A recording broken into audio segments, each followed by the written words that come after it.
I taught English online for the past year for 2 different companies, and in this video, I'm gonna break down what the pay in this schedule really looked like, what surprised me the most, and whether teaching English online is still worth it in 2026, especially if you're thinking about getting TEFL certified and you're just getting started. Also, if you want more ESL and TEFL content like job options, pay, and what teaching is really like, then make sure you hit subscribe because I'm gonna be posting a lot more about that here. Quick intro for you all. My name is Christine, and I have been teaching English online for the past 1 year, as well as teaching abroad for 7 years. I also run a TEFL certification course company called TEFL Hero. In this video, I am not here to sell you some sort of dream. I'm going to share you exactly what this year looked like for me and what it is like teaching English online in 2026. I teach kids between the ages of 5 to 12, and that really does matter because teaching kids online is higher energy than most people expect. There is a lot of repetition, there's a lot of encouragement, and you just have to be on all the time. I'm currently working for 2 different companies. I have to keep them both unnamed due to liability reasons, but I can describe the formats and the pay so that you can compare what this work is actually like. So now let's talk about money because I know that's what everybody wants to know about. I am paid in the high teens per hour at my first company and in the mid-30s per hour at the other. And this is in US dollars. But here's the part that beginners really need to understand. The hourly rate is only one piece of the puzzle when you're teaching online. What matters just as much is the class format and how consistent your schedule is. So if we're talking about my first company, we can call it Company A. It's mostly one-on-one lessons that are 30 minutes long.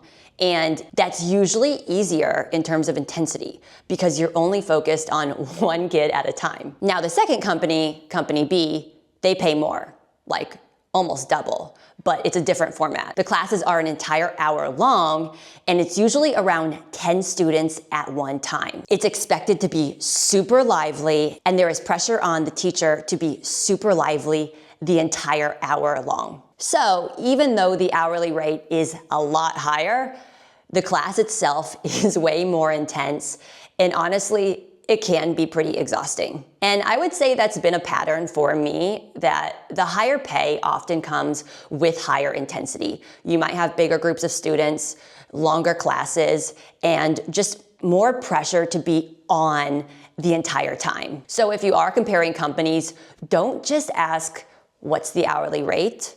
You should instead ask a few questions. Is it group or is it one-on-one? How long are the classes? How stable are the bookings week to week? So if you are curious what that looks like in real numbers, here's my typical week based on the schedule I'm about to show you. So for Company A, the one-on-one company, I teach about 5.5 hours per week. That's 11 half-hour classes from Monday to Wednesday. So assuming I'm making a high teens per hour rate, that's about $100 per week. Now for Company B, the group class company, I teach about 5 hours a week there as well. At mid-30s rate, that comes to roughly about $175 per week. So if we put them together, a normal week is roughly about $275 per week. And monthly, this would land me to about $1,100 to $1,200. And this is assuming that there's no class cancellations, there's no gaps in my schedule, there's no holidays, I take no holidays. So assume that it can be on the lower range of this as well. Now I want to talk about my weekly schedule and what exactly this looks like week to week. I will say that scheduling has been difficult for me lately because I've had a couple short holidays and taking time off has been a bit harder than I had expected because your schedules are set well in advance and rescheduling isn't always an option or flexible. And so that's why the biggest lesson for me here is if you want consistent income, you have to protect your availability and plan your time off very, very intentionally. So for context, here is my actual weekly schedule. Right now I'm in Europe, so I am teaching midday, so this will change depending on what your location is. So if you're in the USA, you might be very early mornings. If you're in Europe, midday, and if you're in Asia teaching online, it's going to be the same time as the Chinese students are taking their classes. So Beijing time, anywhere from like 6 p.m. till 9 p.m. So let's start with company A, who is my one-on-one 30-minute class company. I teach with them from Monday to Wednesday. So my Monday schedule is 10:50 until 1:20. My Tuesday schedule is 10:50 until 2 o'clock, and my Wednesday schedule is 11:30 till 1:20. And for company B, which is the large group class option that's 1 hour long, I teach with them on Thursday, Friday, and Sunday. My Thursday schedule is 11:45 to 12:45, 1 to 2. Friday, 11:45 to 12:45, and then 1 to 2. And then Sunday is only 1 hour. It's 1 to 2 in my time. So the time zone piece is really important. Since I'm currently in Europe, again, my teaching ends up in the middle of the day for me, which for Americans, this is gonna be super duper early in the morning for you, but that's really nice if you are currently working full-time or you have another job, so you can get it out of the way before your day starts. I've personally also taught in US hours, and I would say that they are super early mornings, but I just make sure I go to bed early and I have the entire day to do whatever I need to do outside of teaching. And it also works really well if you're trying to travel, because teaching in the middle of the day, if you're traveling, can be really difficult. But if you teach early in the morning, you get it out of the way and then you can enjoy the rest of your day. So again, if you are traveling while you're teaching online, you really want to think about what those peak hours are going to be for the students that you're teaching and what that means in your time zone. And then the other really big reality for scheduling is gaps in your schedule and last minute cancellations. Sometimes with my company A, which is the 30-minute one-on-one classes, my schedule can get really choppy if a student cancels or if something changes in my schedule.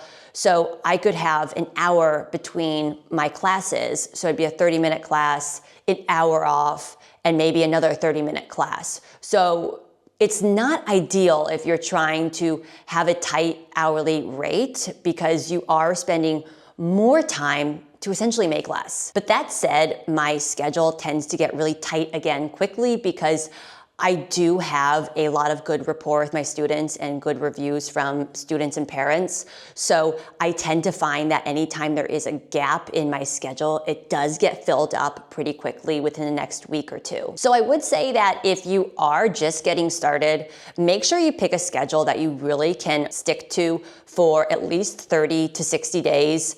Even if this is part-time, make sure that you plan your time off way more intentionally than you think you need to. One thing that has changed with online teaching, maybe in the past few years, is that you're not teaching random students every day. You have a schedule of students that you see repeatedly. So for company A, my 30-minute classes, I see the same students twice a week. And then for company B, I see the same students once a week, every week. So yeah, at this point, basically all of my students are repeat students that I've been teaching throughout the entire year. And honestly, I do think that one of the reasons I have a really tight and consistent booking schedule is because I have the same students who want to keep booking me for more classes, and they like my classes, and we've built a really good relationship with each other. So I do think that the better a teacher you are, the more likely you're going to have a packed and tight schedule. With my company A, the one-on-one company, the classes feel really easy at this point. The content is prepared for me, and I usually just review the lesson maybe like 5 or 10 minutes before the class.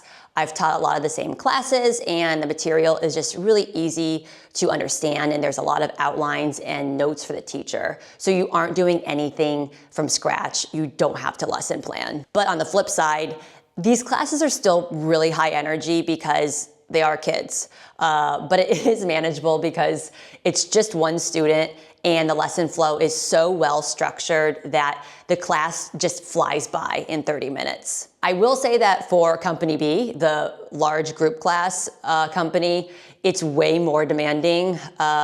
It's for an entire hour and there are 10 students and it has to be lively the entire time. So your role as an educator is managing the group, keeping the pace, keeping everybody engaged, and you're basically performing for a full hour straight. So when people do ask me, like, is teaching online easy? My honest answer is that it can be easier once you have repeat students and a really structured lesson, but it still is going to be hard work, especially depending on the class format and the expectations of you as a teacher. But I will say that the good news is that you do get better at it. The first few weeks, they're going to be awkward. This is probably your first time teaching and teaching online. But once you build a rhythm and you get used to the classes and get to know your students, it does start to flow a lot more naturally. Now I'm going to go through the pros and cons of my first year teaching. Let's start with the pros. It's a real skill that you can build fast. As I said, it can be a little bit awkward teaching online for a couple of weeks. You get used to it, and then you start to find your rhythm. You start to learn some of the methods that you're going to use in the classroom. Hopefully you've already gotten your TEFL certification. You already understand the basics of ESL. And now you're just kind of fine-tuning these skills in real time. Second, it's honestly one of the simplest work from home setups that you can get into. You need a computer, you need fast internet. You can decorate your background, but I've found that even that isn't super duper enforced. And sometimes they even have like mock backgrounds digitally, so you don't even have to decorate your background like teachers used to in the past. Third, if you like kids, it's actually pretty enjoyable. For my one-on-one classes, I have such great relationships with my students. I know what they're doing at school. I know what they're working on. We have just a really great relationship, and I do look forward to seeing them and knowing what's going on in their life. The next pro is that when I log off from my class, that's it. There's no outside work. No one's contacting me about classes, about homework. That's it. So work-life balance is 100% there. And the last of the pros is that you don't have to contact parents. I don't talk to them. I don't know anything about the parents of my students. I only give feedback about the student, how they performed in the class, and that's it. This is such a big difference compared to if you teach in person, where you're going to be talking with parents regularly. Maybe you have parent-teacher conferences. You don't have to worry about this. Now let's talk briefly about the cons of teaching online. First, the peak hours can be inconvenient depending on your time zone. That's just the reality. If you're in a good time zone, you like working mornings in America, that's awesome. If you're not a morning person, then maybe this isn't going to work for you.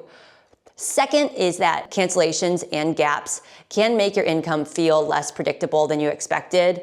For example, Chinese New Year is coming up in February, so I should expect not to work for a few weeks.